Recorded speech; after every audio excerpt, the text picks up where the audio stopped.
ഈശോ മിശിഹായിക്ക് സ്തുതിയായിരിക്കട്ടെ. ഈശോ മിശിഹായിൽ സ്നേഹിക്കപ്പെടുന്നവരെ,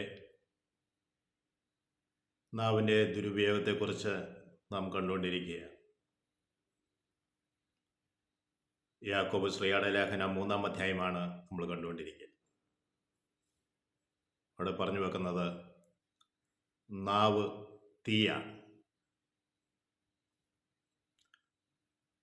നാവ് തീയാണ്. അത് ദുഷ്ടതയുടെ ഒരു ലോകം തന്നെയാണ്.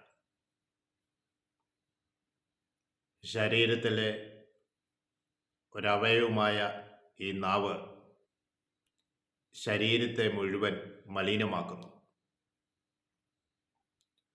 നരകാഗ്നിയാൽ ജ്വലിക്കുന്ന നാവ് പ്രകൃതി ചക്രത്തെ പോലും ചുട്ടുപൊള്ളിക്കുന്നു.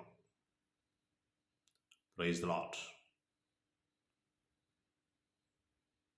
ശരീരത്തെ മുഴുവൻ മലിനമാക്കുകയാണ് നാവ്. നല്ലത് പറഞ്ഞാൽ ശരീരത്തെ പ്രകാശിപ്പിക്കും.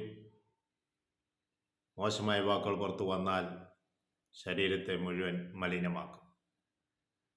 അവനെ നിയന്ത്രിക്കുവാൻ നമുക്ക് ദൈവത്തോട് പ്രാർത്ഥിക്കാം. പരിശുദ്ധ അമ്മയെ ഞങ്ങൾക്ക് വേണ്ടി മധ്യസ്ഥം വഹിക്കണമെന്ന് പ്രാർത്ഥിക്കുന്നു.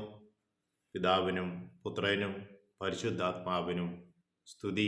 ഈശോ മിശിഹായ്ക്ക് സ്തുതിയായിരിക്കും.